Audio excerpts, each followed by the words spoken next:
সকল পরিবার মাছ কাঁকড়া ধরে এবং বন থেকে মধু সংগ্রহ করে তাদের জীবিকা নির্বাহ হতো এবং তারা কিন্তু বাঘের আক্রমণ সহ বিভিন্ন জীবজন্তুর আক্রমণে কিন্তু তারা আক্রান্ত হতো এবং তারা নিহত হতো। সেই সকল পরিবারদের নিয়ে কিন্তু কুলতলিতে সরকারের সঙ্গে একটি স্বেচ্ছাসেবী সংস্থার পক্ষ থেকে তাদের প্রশিক্ষণ দিয়ে মধু তৈরি করে এবং সেই মধু বাজারে বিক্রি করার প্রশিক্ষণ দেওয়া চলছে কুলতলিতে। আমাদের কোম্পানির নাম বনকুল অ্যাগ্রো প্রডিউসার কোম্পানি, জৈব কোম্পানি। আমরা আমাদের প্রোডাক্ট হচ্ছে সুন্দরবনের মধু।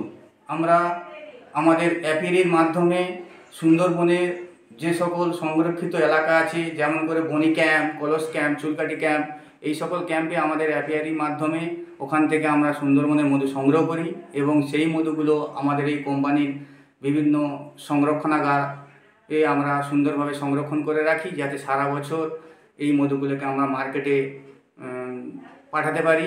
এখানে কোনো রকম কোনো রাসায়নিকের প্রভাব নেই, কারণ আমরা গভীর অরণ্য থেকে নিজেদের অ্যাপিয়ারির মাধ্যমে সংরক্ষণ করি এবং কালেক্ট করে সেগুলোকে মার্কেটে ব্যবসার জন্য পাঠাই।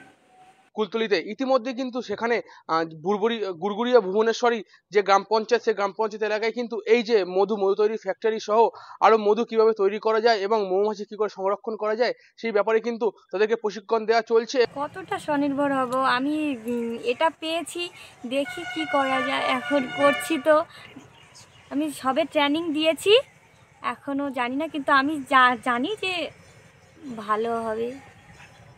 ইতিমধ্যে কিন্তু এলাকার বিভিন্ন মানুষ সহ এবং বিশেষ করে যে গৃহবধূরা কিন্তু এই মধু যে প্রশিক্ষণ, সেই প্রশিক্ষণ শিবির শিখে এখনো পর্যন্ত কিন্তু তারা সেই মধু তৈরি করার চেষ্টা চালাচ্ছে। আমার শহর কুলতলি থেকে প্রিয় মুখার্জির রিপোর্ট, কলকাতা টিভি।